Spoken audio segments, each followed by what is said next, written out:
Yeah. Ann Cooper says, is HMIS consolidation between two contiguous COCs that are in two separate states allowable?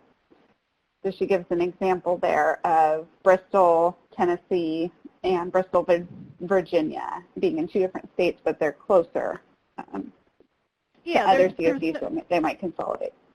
Right. There's no restriction in that. Of course, there's a lot of considerations, just like any two COCs that border each other could be on the same implementation. You just have to think about the reporting side of things, making sure that the data can be, that each COC is able to report out on the data that's in there. And then also, you know, you might have that extra layer of thinking about privacy when you think about maybe state laws that might be different in the two states. But as far as the consolidation piece, there is no requirement that the consolidations only happen within a single state boundary. Great, thanks. So the other one is that you stated that two or more high-need COCs could apply, but that it may not be considered a consolidation. What do you mean by that? So clarify a little more if they would still be a consolidation if they're two high-need COCs. No, they could be. I'm sorry, I might have misspoke or been confusing. So so you can have two high needs. You could have a high need and a low need COC consolidating. Certainly, the preferences that you have, you know, high need and low need COCs consolidating, not two low need, because they're trying to bring up the effectiveness of those HMIS implementations. So that's the only thing that I would consider there. And if that didn't answer the question, please ask it again, and I'll try to answer that. I think that's good for now. I answered one already, but just I think it'll come up a lot. Having shared governance does not necessarily mean having the same thing, having the same HMIS lead, right? The local governance decisions could be made that two consolidating COCs could maintain their HMIS lead. The key is the governance decisions and policies and procedures are the same for COCs in a consolidation. Yes. Yeah, absolutely. So we could see situations where communities want to do an HMIS consolidation and they want to have a single HMIS lead where they have, you know, they currently have two. But they may choose to keep the individual HMIS leads for each COC. So that's fine. The HMIS lead question is not considered in determining whether something's a consolidation or not. Great. I think you can move on. I'll keep answering questions and setting some aside that we can maybe break in and give you a break and talking. Sounds great. Okay. Okay. So this is really, this next section is getting into the scoring part of this. So, you know, people may ask, oh, why is my COC in the appendix? Or why isn't my COC in the appendix? It could go both ways. What does it mean to be high need? And so what you see here is a breakdown of points. So what we did is we took every COC in the country and we ranked them based on the points that you see here. And then we took the highest quartile that showed us the greatest needs and put those in the NOFA. So it was clear to communities, like absolutely, if you see someone on the list, a higher need CSC, it would be a great partnership potentially, you know. So we wanted people to readily know whether HUD determines them to be high need, because that's going to impact when you go to apply and you're getting scored. It will impact your scores. If you go through the different rating factors, it's pretty clear that there's pieces of it where you actually score points or gain points depending on whether you're high need or not high need. So in there, it's the highest quartile, and we looked at bed coverage, AHAR submission, and data quality from the last submission that you made to HDX. We don't provide any other information about scoring schema just like, you know, with the COC program NOFA. So that's basically the things that you're seeing in rating factor 1. So before I dig into this timeline, I want to be clear there's 2 phases really to this application. There is the initial phase where an applicant is submitting an application for funding and identifies whatever eligible activities that they want to use this funding for, and they apply, and then HUD, will score those, and then we'll notify folks whether they were conditionally awarded. And what this is getting at is there's a second phase to this before a community is actually awarded, which is the budget and project proposal stage. And the reason this is really important is this is not an easy thing when you have such a heavy technology-oriented activities that you're engaging with to make sure that your budget and proposal is well thought out, that is taking into consideration all of the things that are important when you do those kinds of things. Like if you're doing a consolidation, there's a lot of stuff to think about. And so we want to make sure that the project is designed in a way that it's actually going to be successful. And so that's part of the reason that we are providing the technical assistance in this area is to help support communities looking at that budget and proposal when they go to make that submission. And then if that budget and project proposal is not accepted the first time out, there's a little bit of time for that community to go back and resubmit the budget and project proposal one more time. So what you see here in the timeline is all of those things that I kind of just described. So the NOFA was issued end of November. It's due in on January 31st. We will do that conditional selection about 30 days later, so you're looking at end of February, beginning of March, and then we'll enter into phase 2.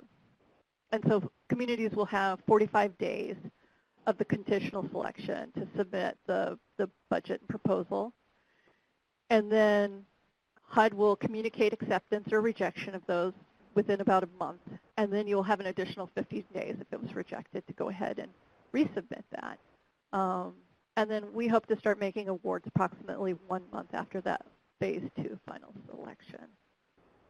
So that is the timeline. The other thing to note about when you apply is that depending on, if you're consolidation, we're making the recommendation that the COC with the greatest capacity, the highest functioning HMIS implementation, whoever has the highest functioning HMIS implementation, is actually to be the one that submits the application. And they're submitting on behalf of these other COCs, whoever else is involved in the consolidation. And there are, for HMIS consolidation, there are specific rating factors that you are going to be responding to, and that's listed in the NOFA, so you'll see which questions. So basically everybody is applying to rating factor 1, so you'll go in there and submit all that information. It's both narrative and some data that you're going to submit. And then the NOFA breaks into 2 other pieces. So one is for those who are doing the HMIS consolidation, and the other one is for those who are not doing an HMIS consolidation. So you'll see those 2 pieces in there. Do we want to take a break for a couple more questions before I get into scenarios? Yeah, we can do that. Quite a few, actually. So a couple folks want to know what happens to the COC's HMIS grant if they consolidate. Oh, that's it. That's an interesting. Yeah, I would definitely say submit an AAQ on that. Yeah. Okay. Is there a way to see the score breakdown for Appendix A? No, not other than what I just gave you. Yeah, just what I gave you that was on there. You can see what we use to look at those, so like bed coverage, those pieces, and then how many points, but we don't go into it any further than that. So folks are concerned that maybe if they consolidate now, they might be targeted for a merger later. Is there any reassurance that can be provided that that's not the case, or? I'm not targeted. Sounds ominous. It sure does. I mean, ultimately, the COC is making decisions about whether they choose to do a merger or not a merger. I don't know if that was in reference to a COC merger. But yeah, Seems like it. If I consolidate now, is that? Yeah. There's no plan for targeting mergers based on this. Yeah. But yeah, no, I think it's a good question. But no, we don't. That's not what we're planning. Is there any kind of match required for this funding? No, there's not. It's very exciting. There's no match, no leverage required. And do potential consolidating COCs need to be within a certain proximity of each other? No. Nope. Okay.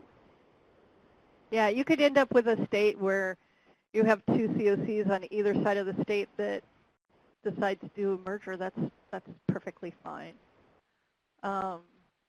One of the things I wanted to note is that I didn't talk about the financial piece of this. So, right, it's a total of $5 million, and when we're looking at minimums and maximums, the minimum is $20,000 that you can make a request for. And the maximum is determined on whether you choose to do the HMIS consolidation or you choose not to. So if you choose to do a consolidation, the maximum award is $400,000. If there's no consolidation, the maximum award is $150,000. So you essentially, if you know that the only thing that you need to address is data quality and training, you can submit a NOFA for those two pieces. And know that, like, if you are awarded, then your the minimum that you would be awarded, you know, if you were awarded, would be $20,000. And then with the consolidation or no consolidation, you have the other consideration around, you know, which one do I want to do, and then knowing what that is, thinking through how much is it going to cost for me to achieve what I need to achieve to make this a better situation, to improve my HMIS. Fran, your video went away again for some reason. Yeah, it looks like I've lost connectivity, but it's great that I can still hear you. We can still hear you, so that's good. Perfect. So we'll keep going. I'm gonna run through these scenarios, and Mary, if you want to flip the slides as I go through them, that would be great. And we can keep going, and then totally. Hopefully, here at HUD, we'll get our internet connection back. But in the meantime, let's talk about scenario one. So I'm one of 5 COCs already using a single HMIS implementation. So this is a multi-COC implementation. And we want to add another COC's HMIS. Each COC retains its own HMIS lead. So we talked about this just a little bit. So the first question is, would this qualify as an HMIS consolidation? And yes, if the COCs agreed to become a single HMIS with a shared HMIS governance charter, then that's perfectly fine. And then who would submit the application? Again, the recommendation is that the COC HMIS lead with the highest performing HMIS submits the application. And again, if you, you know, so if you have three COCs, jointly you're going to go into a consolidation. One of them chooses to be the applicant, hopefully the highest functioning or highest performing HMIS. And then you might sub-award to those other COCs depending on need. And then who would provide matching funds? We covered that briefly. So you don't have to worry about match. There's no cost sharing, matching, or leveraging required with this. Let's look at application 2, or scenario 2. So you're growing HMIS, and you would like to hire a new staff person. So we have gotten a couple of questions about this. Would this be eligible? And yes, to the extent that the applicant deems the new staff is necessary to perform the eligible activities. And then the second time is this a one-time award or not? It is one-time funding. We don't know that we would ever see another $5 million that we could use in this way. So it is one time, but it's a maximum of 24 months. So you need to be thinking about, if you choose to hire somebody, then how do you manage that in the long run? You know, will you be seeking out other funding? Is this a temporary position? So that's something to consider. Let's go on to the scenario 3. Mm-hmm. You're there. Okay. We have several data quality issues, including duplicate client records, high missing data. We have a large mission that does not want to use HMIS. We want to pay our vendor to merge our duplicate records, hire some temporary staff, and enter clients in for the mission, and demonstrate that this would allow maybe the community to demonstrate the effectiveness for this mission of actually using HMIS. So that's our scenario. So can we hire a temporary person? It's the same as the previous slide. So yes, to the extent that what they're going to do is an eligible activity listed in this NOFA, absolutely. Can we pay our vendor to program a software process automatically to merge duplicate clients? Yes, and this is to the extent that the feature does not already exist or is not already an intended upgrade or fix. So when you're thinking about using funding to make changes to the software that already exists, it cannot be stuff that's actually set to be in an upgrade. So, you know, think about that. Or something that already exists. This is for new functionality that you want with the HMIS. And the other thing that I think is interesting, and I don't know if folks will kind of catch on to this when they're reading it, is that if we see the same type of thing requested over and over again, HUD has the discretion to use another mechanism to make that happen. So if we see a lot of people asking for the same thing, then we might do something differently. It doesn't mean that you're not awarded. It's listed in the NOFA what kind of steps will happen if this is the case. But I think that's we're wanting to make sure there's economies of scale. And if there's a great enough need across all of the applicants, then it may mean HUD doing something directly to help support communities. Okay. Let's look at scenario 4. Oh, there is no scenario 4. Oh, there isn't one. Well, but there are a lot of scenarios people are putting on the questions, so we might count them as scenario 4. Perfect. Yeah. So yeah, here's I think here's a good point to stop and start asking or responding to questions. And you see in here, there's the link to the AAQ to also submit questions to the AAQ. Yeah, and some people have gotten that answer, unfortunately, because there are going to be some things we can't give a direct answer on right now until we do a little more digging. But so I think I want to go for you to walk through Kelly's scenario, and it's a little further up the list, so give me just a second. So several COCs, I think this covers a few people's scenarios, Fran. So several COCs are using this, they're using the same HMIS software, but otherwise operate independently.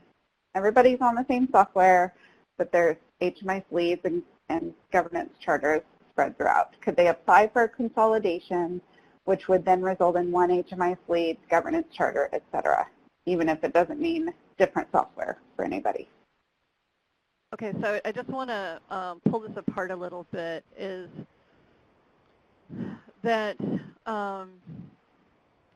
there's sometimes there's a little confusion about, we all use the same software.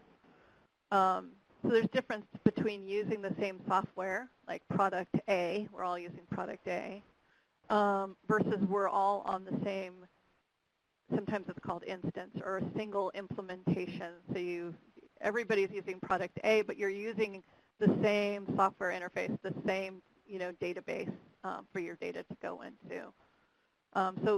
So keep that piece in mind, that we're really talking about here, like we're not concerned with whether you're all on this, if you're all using the same vendor and you're wanting to consolidate. What we're looking at is, are you already all on a single implementation? So that's one piece of it. And again, the either going to one HMIS lead or having separate HMIS leads, again, that is also not, we're not considering that when we're trying to make a determination of whether something is actually a consolidation or not. Mary, was there something else in there that maybe I didn't answer? No, I think you're spot on. So then there's variations of that. So 3 COCs that manage their own HMIS systems, right? But they're on the same software platform. I think you answered that already. If you're managing your own implementation, I guess, if you will, of the same software platform and same database and same iteration of the vendor's product, not a bunch of different implementations of a vendor's product, but the same product is being used but managed locally by different HMIS leads. So it's not a consolidation if you're already on the same. Right. I think it's software. I think what's important to consider here is this is a fairly scarce resource to do something that we don't typically do. So we want to be very careful about how this funding gets used. And there are so many different variations in how HMIS is implemented across communities, because HUD allows local communities to make determinations about what their HMIS is going to look like by and large. So people may have have questions that are very nuanced to their location. So, after this call, if you feel like you're still unsure about the information that we're providing, submit the AAQ. Please give us as much background as you can so we can understand what's happening in your local community and what you're attempting to do. But I think that piece is important to understand. The other part of that I want to say is for changing HMIS leads. So there's been a couple questions that have come in to the AAQ and through the email about, what do we want to have one HMIS lead. We're 2 separate COCs. We want to consolidate the HMIS, and we want to go to one HMIS lead. That's fine. Again, it doesn't have to happen. But if you're not doing that other part, if you're not actually consolidating to a single HMIS, you're already on a consolidated HMIS. Maybe you have 3 OCs that are sharing the same HMIS instance. And you now are deciding it would really be helpful if we just had one HMIS lead that everybody was using. That can be a really helpful strategy for communities. It's not necessary. And also, it tends to have, there often is a need for technical assistance to make that happen, but maybe not necessarily a lot of funds to do that. And so, we would encourage you, if you want to do something like that, and you submit an AAQ, you hear back from us, we don't think that that qualifies as a consolidation, you can certainly submit a request for technical assistance to carry out those activities. The consolidation piece is really to address those technical needs that happen, the actual changing implementations, moving data, consolidating data, all of that kind of stuff. So slightly different topics now. Does the grant allow for admin costs? That's perfectly fine. You can include admin costs. It has to be, whatever it is that's being carried out, it has to be one of those eligible activities, so keep that in mind.